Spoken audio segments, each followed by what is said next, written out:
नमस्कार। Let's learn के इस वीडियो में आप सभी का हार्दिक अभिनंदन है। और जैसा कि आज आपने थंबनेल में देख लिया होगा कि आज एक बहुत ही इंपॉर्टेंट टॉपिक पे हम लोग डिस्कशन करने वाले हैं और वो है परसेंटेज।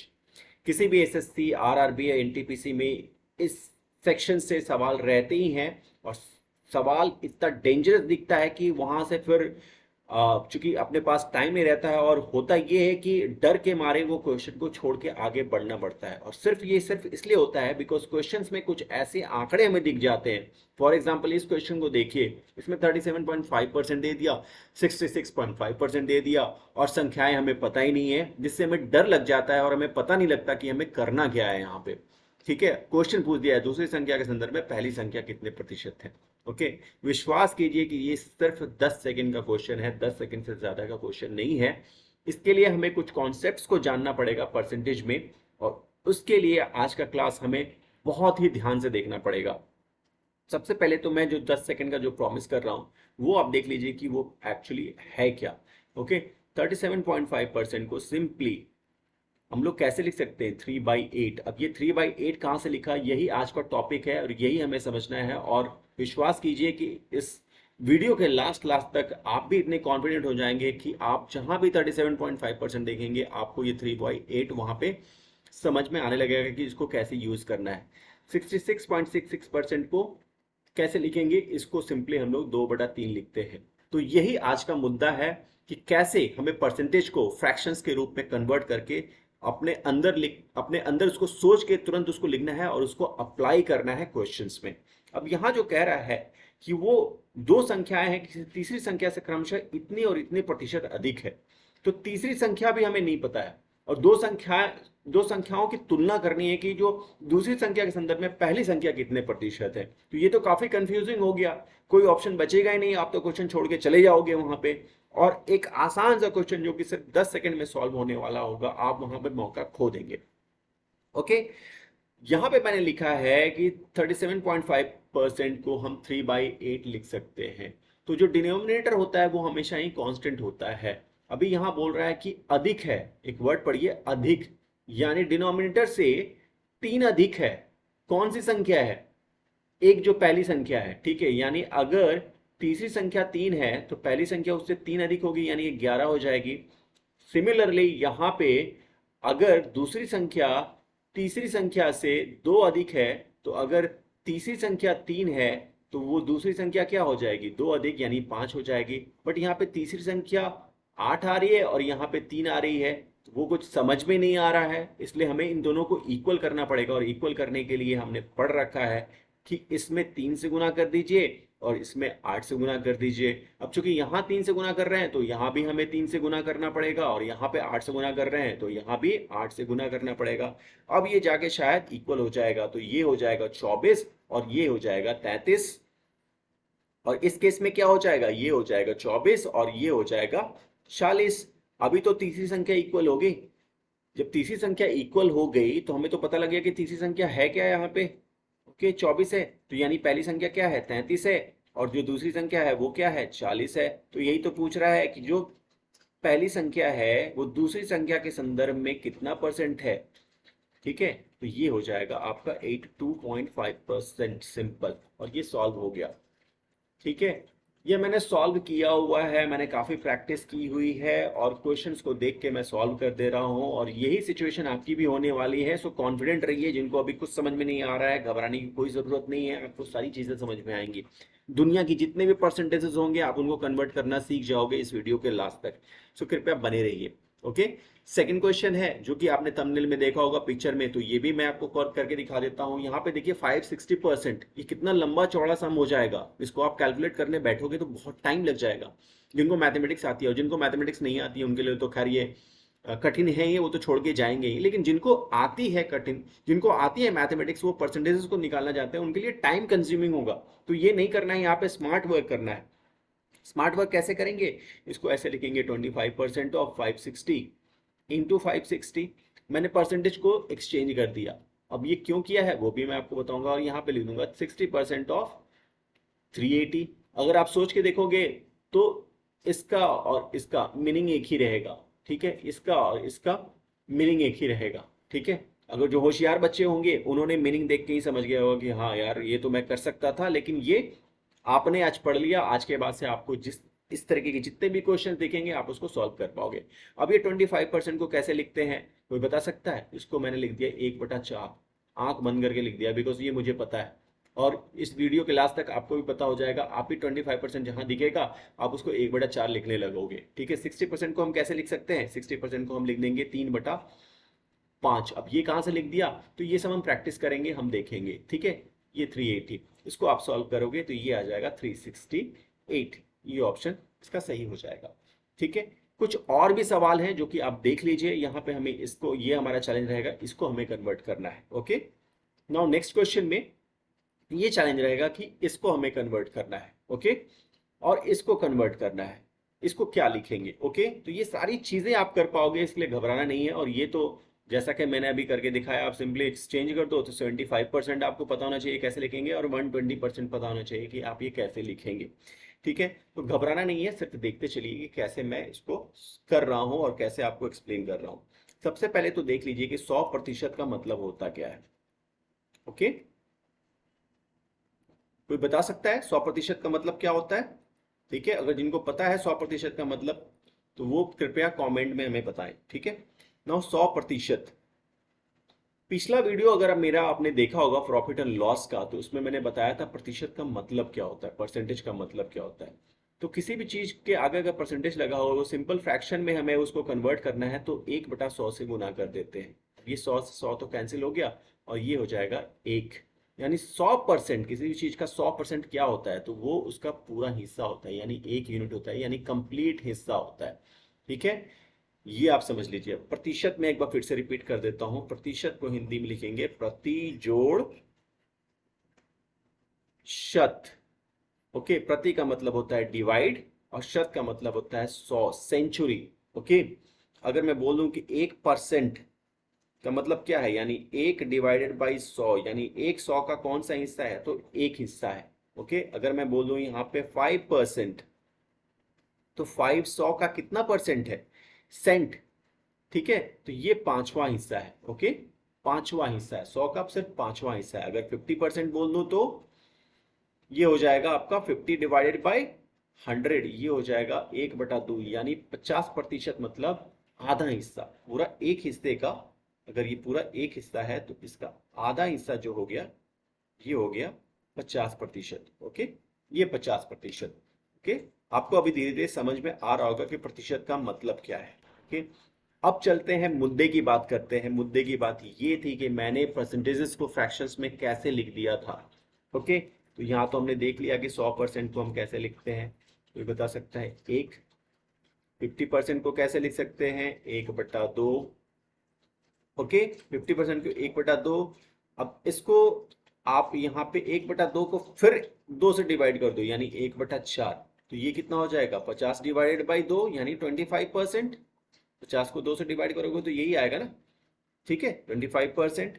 ठीक है, तो जहां भी हमें 25% दिखेगा, 25% जहां भी दिखेगा वहां पे हम आज से क्या लिखना स्टार्ट करेंगे? 1/4। और 50% जहां भी दिखेगा आज से हम क्या लिखना स्टार्ट करेंगे? वहां पे 1/2।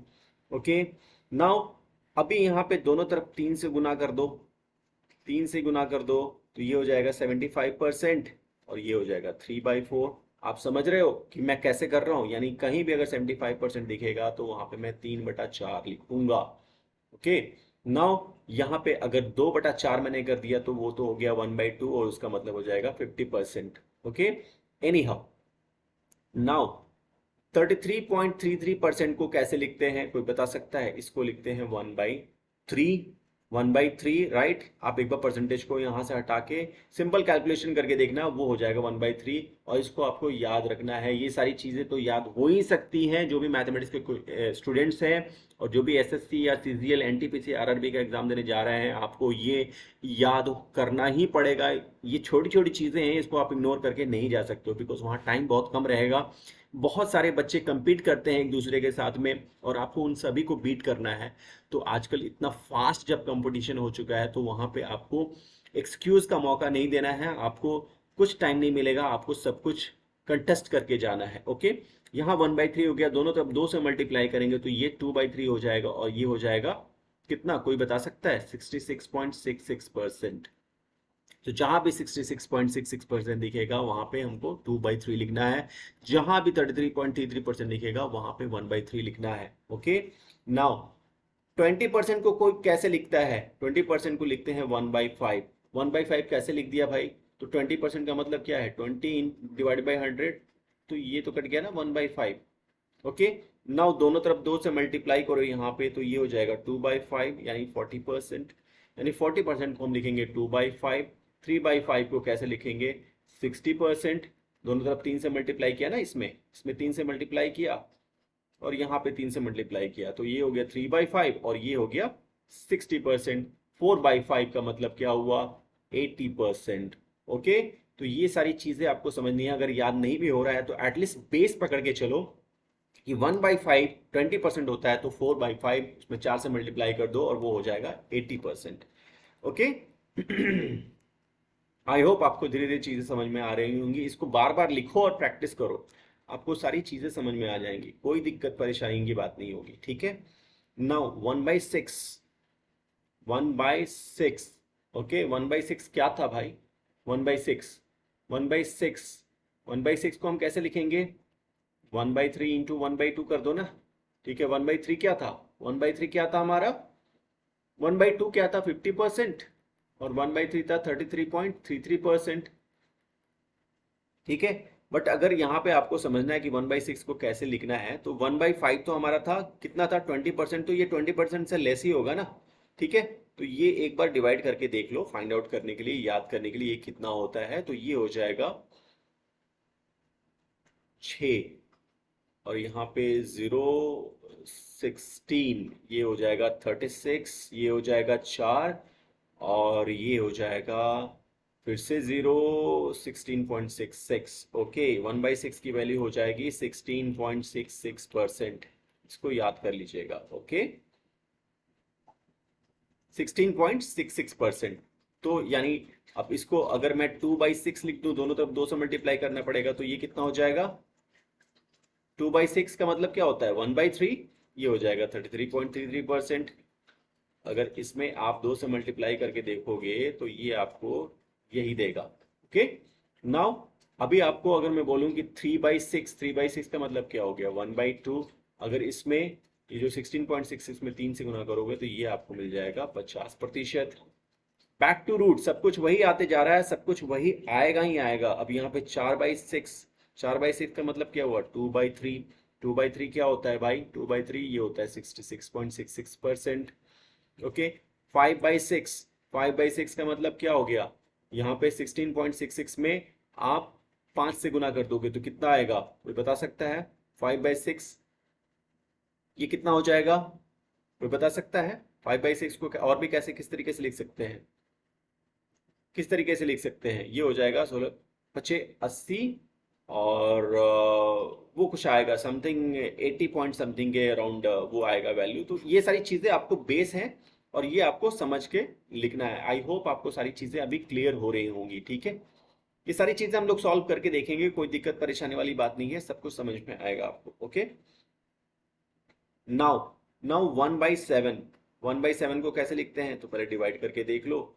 0.0, यहाँ हो जाएगा 7, यहाँ हो जाएगा 1, 3, यहाँ पे 0, 4, ये 8, यहाँ पे 2, यहाँ पे हो जाएगा 2, यहाँ पे हो गया 14, सॉरी, ये आ जाएगा 6, और यहाँ पे हो जाएगा 0, यहाँ पे हो जाएगा 8, ये हो जाएगा 56, ये हो जाएगा 4, 1 मिनट सर, 4 हो गया यहाँ पे। ठीक है, फिर से एक 0 हो जाएगा, यहाँ आ जाएगा 5। दैट मीन्स 1/7 को 14.2857% लिख सकते हैं, राइट। तो 2/7 को क्या लिखेंगे? दोनों तरफ मल्टीप्लाई कर दो तो ये हो जाएगा 1828.56%। ठीक है, 3/7 का क्या हो जाएगा? 3 से मल्टीप्लाई कर दो।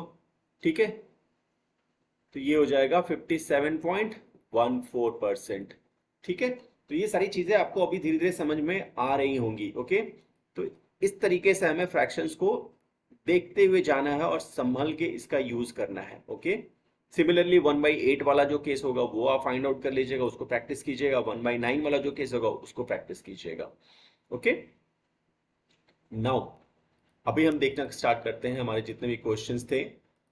ठीक है, स्टैंडर्ड उसको हम सॉल्व करने की कोशिश करते हैं। ओके, ये तो हमने सॉल्व कर लिया था, फिर से एक बार रिवाइज कर देता हूं। ओके, अभी आपको धीरे धीरे सारी चीजें समझ में आने लगेंगी। ओके, नाउ 37.5% था, इसको आप कैसे लिखेंगे, कोई बता सकता है? 37.5%। ठीक है, इसको 12.5% इंटू 3 लिख सकते हैं। हाँ, ये वही होगा ना। 12.5% को क्या लिखा है हमने? 8, यानी ये 3/8 है। अब आपको समझ में आया कि मैंने 3/8 कहाँ से लिख दिया था, क्योंकि मैंने यहाँ से पकड़ लिया था। मुझे 12.5% तो पता है ना भाई कि ये 1/8 है, तो इसको 3 से मल्टीप्लाई करूंगा तो वो 37.5% आएगा। तो यहाँ पे भी 3 से मल्टीप्लाई किया हमने, तो ये आ गया फ्रैक्शन 3/8, यानी इसको 3/8 लिख सकते हैं। ठीक है, 66.66%। ठीक है, 66.66%। 1/3 को हमने क्या लिखा था, कोई बता सकता है? 33.33% लिखा था ना। ठीक है, इसको 2 से मल्टीप्लाई कर दो, 2/3, ये हो जाएगा हमारा 66.66%। तो हमें दोनों फ्रैक्शंस मिल गए, दोनों फ्रैक्शंस मिले ना। ठीक है, तो अभी कोई दिक्कत परेशानी तो नहीं होगी, इसको हम अरेंज करके काफी आसानी से लिख सकते हैं। ठीक है, अभी यहाँ पे क्वेश्चन समझना है आपको कि तीसरी संख्या से क्रमशः 37.5% अधिक है। 37.5% का मतलब हो गया 3/8। तो अगर वो तीसरी संख्या 8 है तो वो पहली संख्या इससे 3 अधिक होगी, तो वो हो जाएगा 11। यही तो मैंने उस वक्त भी लिखा था। ठीक है, अब सेकेंड स्टेटमेंट बोलता है कि जो तीसरी संख्या है, जो दूसरी संख्या, वो तीसरी संख्या से 66.66% अधिक है। 66.66% को हम 2/3 लिखते हैं, तो यहाँ पे ये क्या हो जाएगा, 3 से 2 अधिक यानी 5। ठीक है, अब इसको और इसको 8 और 3 को बेस को हमें इक्वल करना है, तो इसको 3 से मल्टीप्लाई करो और इसको 8 से मल्टीप्लाई करो। और यहाँ पे अगर 3 से मल्टीप्लाई किया है तो यहाँ भी हमें 3 से मल्टीप्लाई करना पड़ेगा, और यहाँ पे 8 से मल्टीप्लाई किया है तो इसको भी 8 से मल्टीप्लाई करना पड़ेगा। ठीक है, अब पहले वाले केस में ये 24 हो जाएगा और यहाँ पे 33 हो गया, और यहाँ पे 8, ये भी 24 हो गया और ये 40 हो गया। ठीक है, तो अभी तो हमने तीसरे नंबर को इक्वल कर दिया, दैट मीन्स ये हमारा पहला नंबर और ये हमारा दूसरा नंबर। ओके, दैट मीन्स अभी पहला और दूसरा नंबर पता लग गया है, तो हम लास्ट वाला स्टेटमेंट देखेंगे जो हमें ज्ञात करना है, वो है दूसरी संख्या के संदर्भ में, यानी दूसरी संख्या हमारा बेस है, पहली संख्या कितने प्रतिशत है, तो पहली संख्या ऊपर लिख लो और उसको फाइंड आउट कर लो, तो ये आ जाएगा आपका 82.5%। ठीक है, तो ये आपका यहाँ से क्वेश्चन सॉल्व हो गया। ठीक है, आई होप आपको धीरे धीरे फंडामेंटल्स अभी समझ में आने लगे होंगे, और परसेंटेज विश्वास कीजिए बहुत ही इजी है। एक बार आपने ये जितने भी परसेंटेजेस देने लिखे हुए हैं, इनको आपको पता है कि इनको हमें किस फॉर्म में लिखना है और उसको कैसे यूज करना है। सिमिलरली अब यहाँ का कॉन्सेप्ट समझो, ये क्या होता है। ठीक है, ये क्या होता है, ये मैंने कैसे कर दिया था भाई, कैसे इंटरचेंज कर दिया था, कुछ लोग इसके बारे में सोच रहे होंगे। ओके, नाउ एक चीज समझो, a into B percent, a into B percent को हम कैसे लिख सकते हैं, इंटू तो रहेगा ही, b परसेंटेज को क्या लिखते हैं, 1/100। ठीक है, तो अब इसको और इसको एक साथ कर दो, a इंटू 1/100 इंटू b। ठीक है, ऐसे लिख सकते हैं ना। और इसको क्या लिख सकते हैं, a इंटू 100 को, 1/100 को a परसेंटेज लिख सकते हैं इंटू b। तो चीजें तो वही है, या तो ऐसे लिखो या तो ऐसे लिखो। ओके, हम इसको चेंज इंटरचेंजेबली लिख सकते हैं, तो यही स्मार्ट वर्क हो गया। बिकॉज 560% उसको लिखने जाओगे, बहुत सारा टाइम कंज्यूम होगा आपका और टाइम आप बर्बाद करके आओगे। तो स्मार्ट वर्क करो ना, सीधे परसेंटेज जो है वहां से 560 के पास में ये वाला, इसको उठा के इसके पास ले आओ। यहाँ 380% वाला है, ये परसेंटेज उठा के 60% के पास ले आओ। ठीक है, तो आपका सारा काम इजी हो जाएगा और आप इजीली इसको सॉल्व कर पाओगे। ओके, नाउ इसको हम कैसे लिख सकते हैं? यहाँ पे सिंपली आप कैसे लिखेंगे? 560 इंटू 25% प्लस 380 इंटू 60%। ठीक है, 560। अब 25% को कैसे लिखा था, कोई बता सकता है? 1/4, ये हमें पता है। प्लस 380, 60% को कैसे लिखा था हमने? 60% को कोई बता सकता है? 60% को हमने लिखा था 3/5।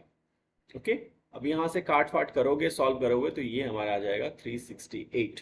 ओके, ये आंसर हमारा हो जाएगा। 60% को 3/5 हमने कैसे लिखा जी? देख लो जी।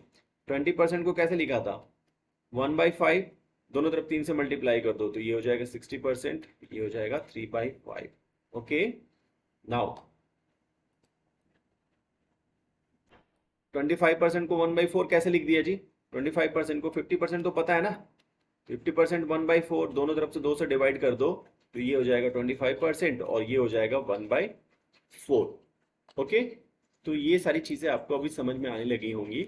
आई होप फंडामेंटल अभी समझ में आ गया होगा और आप कॉन्फिडेंट फील कर रहे होंगे। Okay, now next 31.25%। अब ये हमारा चैलेंज है। पहले 31.25% को कन्वर्ट कर लीजिए आप लोग कि भाई इसको हम लिखेंगे कैसे।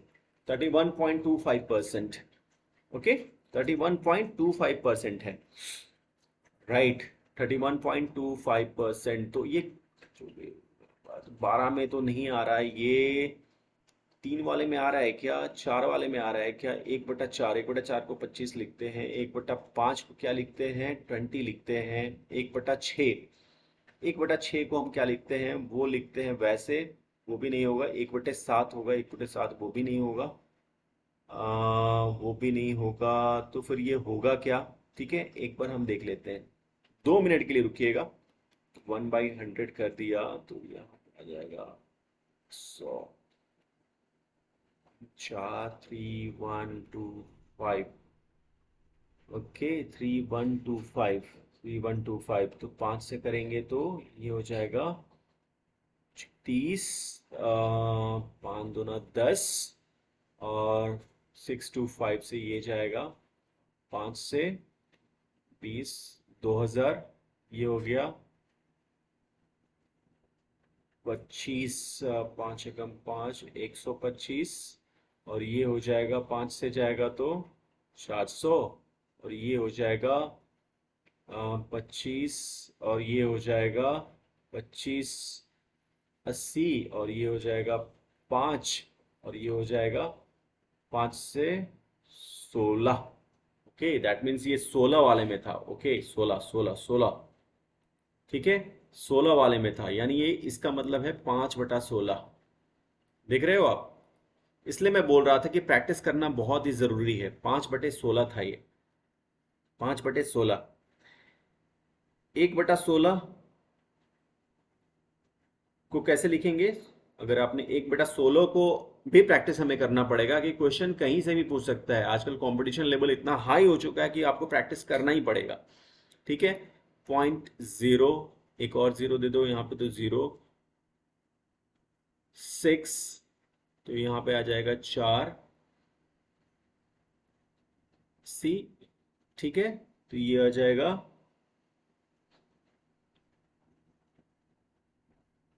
यहाँ पे 2 आ जाएगा, 8 आ गया। यस, यानी ये हो जाएगा 1/16 का मतलब है 6.25%। ओके, इसको दोनों तरफ 5 से मल्टीप्लाई करोगे आप तो 5/16 ये आ जाएगा 31.25%। ठीक है, टाइम इसलिए लगा बिकॉज क्लू समझ में नहीं आ रहा था। बिकॉज आप देखिए 1/16 था यहाँ पे। ओके, तो ये आपको समझना पड़ेगा, ये याद करके जाना पड़ेगा, काफी प्रिपरेशन करके आपको जाना पड़ेगा, तभी आपको ये फाइनली एग्जाम में क्लिक करेगा। ओके, तो अब ये तो हमें पता लग गया कि ये 5/16 है। ओके, नाउ आप समझने की कोशिश कीजिए। किसी दिए गए वर्ष में 31.25% कर्मचारियों ने कर का भुगतान किया और शेष गैर कर योग्य कर्मचारियों की संख्या 13,750 थी। ठीक है, यानी 5/16 कह क्या रहा है कि कर का भुगतान किया, यानी 16 में 5 ने कर का भुगतान किया है, तो कितनों लोगों ने कर का भुगतान नहीं किया है? कितने लोगों ने कर का भुगतान नहीं किया है? 11 लोगों ने कर का भुगतान नहीं किया है। ठीक है, 5 लोगों ने तो कर का भुगतान किया है भाई, बेस तो इसी को मान के चलेंगे ना। आप समझ पा रहे हो कि कैसे फ्रैक्शंस को हम लोग इंटरप्रेट करते हैं, उसको कैसे समझते हैं? यानी 16 में से 5 का कर का भुगतान किया है, ये 31.25% था। तो कितने लोगों ने नहीं किया? 5 हटा दो तो 11 लोगों ने नहीं किया। अब यही तो 11 लोग जो हैं वो गैर कर योग्य कर्मचारी हैं। ये हैं 13,750। यानी एक कर्मचारी का मतलब 13,750 डिवाइडेड बाई 11। ठीक है, राइट। अब टोटल कितने कर्मचारी थे? वो तो हमारे 16 थे ना। ठीक है, तो 16 के रिस्पेक्ट में निकाल लो, दैट मीन्स टोटल कर्मचारी कितना निकल जाएगा? 16। यानी 13,750 गुना 16 डिवाइडेड बाई 11। ओके, 11। इसको आप सॉल्व कीजिए। 11 के टेबल में आ रहा है क्या? सॉरी,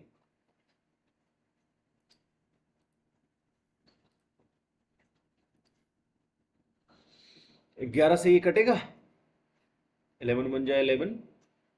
ठीक है, यहाँ 2 गया, 22, 5, 55 कट गया ना। यानी 12,500 तो यहाँ पे हो गया, सॉरी 1250 हो गया। 1250, 1250 में आप 16 से मल्टीप्लाई कर दो, आपको आंसर इसका मिल जाएगा। ओके, 1250 में 16 से करेंगे तो कितना हो जाएगा?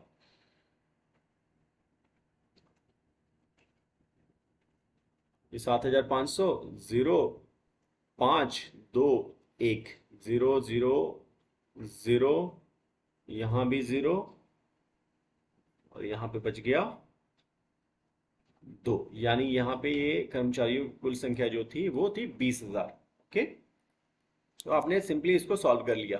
पहले फ्रैक्शन को, पहले परसेंटेज को फ्रैक्शन में चेंज करना बहुत ही इंपॉर्टेंट हो जाता है। एक बार आपने उसको चेंज कर लिया, फिर आपको फ्रैक्शन को इंटरप्रेट करना है। वो आप कर ले जाओगे तो उसके बाद से क्वेश्चन आपके लिए ईजी हो जाएगा। ठीक है, अभी यहाँ ये क्वेश्चन देखिए, किसी वस्तु के व्यय में क्या परिवर्तन होगा यदि कीमत में 37.5% की गिरावट आती है और खपत में 71.4285% की वृद्धि हो जाती है? ऐसा क्वेश्चन हमेशा ही देखने को मिलता है, और विश्वास मानिए ये क्वेश्चन आएगा ही आएगा। अगर ये क्वेश्चन नहीं आएगा तो इस तरह का क्वेश्चन आएगा ही आएगा। 37.5% को कैसे लिखते हैं जी? 37.5% को कोई बता सकता है? कोई बता सकता है? ठीक है, ये हो जाएगा हमारा 3/8। 12 को 3 से गुना करोगे ना, 12 को 12.5 को 3 से गुना करोगे तो वो हमारा ये मिल जाएगा, राइट। तो 12.5 को हम कैसे लिखते हैं? 1/8, तो ये यहाँ आ जाएगा 3/8। तो 3/8 तो हमें पता लग गया। ठीक है जी, तो बोल क्या रहा है, किसी वस्तु के व्यय में क्या परिवर्तन होगा यदि कीमत में, तो एक एक फंडामेंटल होता है वो हमेशा याद रखिएगा, प्राइस इनटू कंजम्पशन।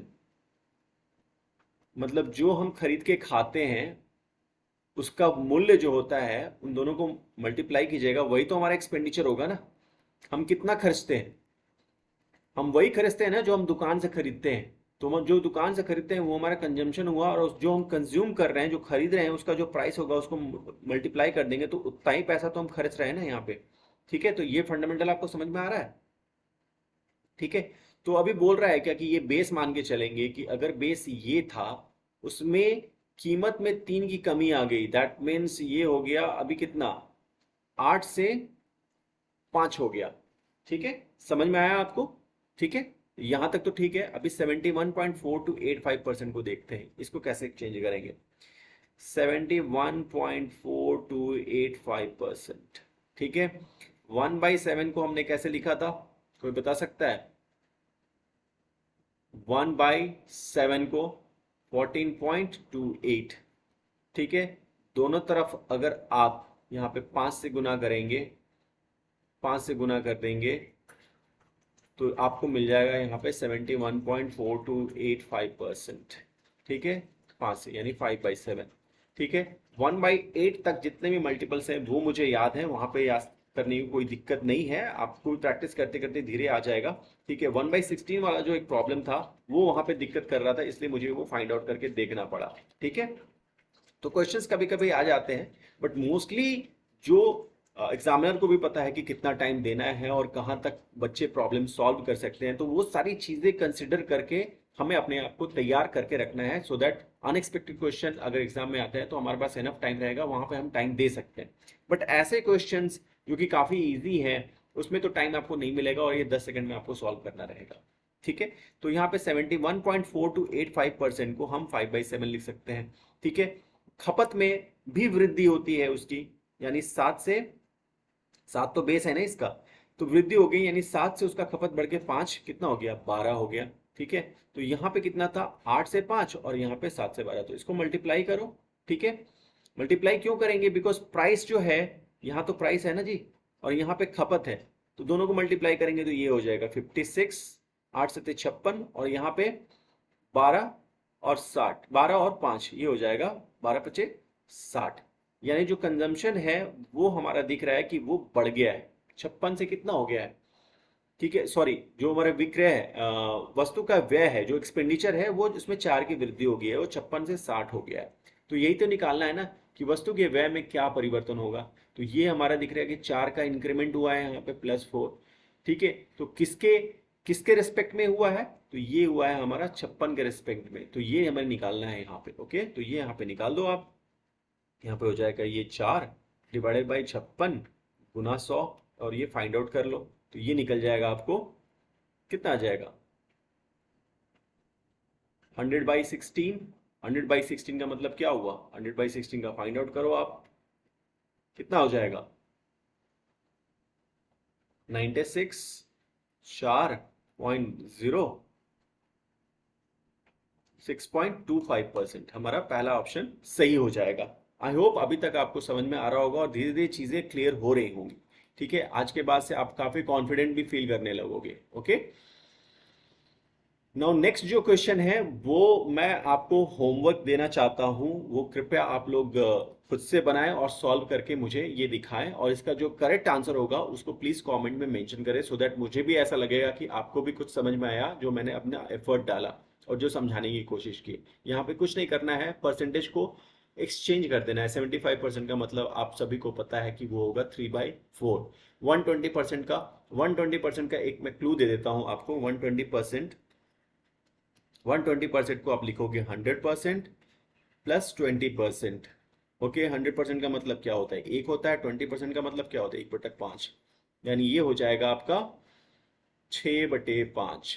ओके, तो यहां तक आपको अगर समझ में आ गया होगा तो वेल एंड गुड, और आज के बाद से आप काफी कॉन्फिडेंट फील करेंगे, और विश्वास कीजिए कि अगर इतना आपको समझ में आ गया और RS अग्रवाल का बुक उठा के अगर आपने प्रैक्टिस कर लिया और भी कई भी क्वेश्चंस मिले उसको आपने प्रैक्टिस कर लिया, तो आपके परसेंटेज के एरिया से एक भी क्वेश्चन SSC हो जाए या RB हो जाए या NTPC हो जाए, चाहे कोई भी बैंक PO का एग्जाम हो जाए, आपके एक भी क्वेश्चंस छूटने वाले नहीं है। इतनी प्रैक्टिस एनफ होगी, बस जितने भी फ्रैक्शंस हैं उनको आप परसेंटेज में कन्वर्ट करना एक बार सीख लीजिए और उनको याद कर जाइए। बार बार प्रैक्टिस करेंगे आपको सारी चीज़ें समझ में आ जाएंगी और आप उसको सॉल्व कर पाएंगे। तो आई होप आज का वीडियो आपको काफ़ी पसंद आया होगा, और अगर पसंद आया होगा तो मेरे एफर्ट को देखते हुए कृपया लाइक कर दें और सब्सक्राइब कर लें। हमारे सब्सक्राइबर्स अभी बहुत ही कम हैं, व्यूज़ काफ़ी कम आ रही हैं, तो एक बार फिर से रिक्वेस्ट करूंगा कि काइंडली सब्सक्राइब कीजिए और लाइक कीजिए और अपने दोस्तों को भी इस वीडियो को शेयर कीजिए, सो दैट हमारे व्यूअर्स बढ़ें, हमारे सब्सक्राइबर्स बढ़ें और जो एफर्ट जो डाला जा रहा है वो फ्रूटफुल हो। थैंक यू सो मच और आपका दिन शुभ हो।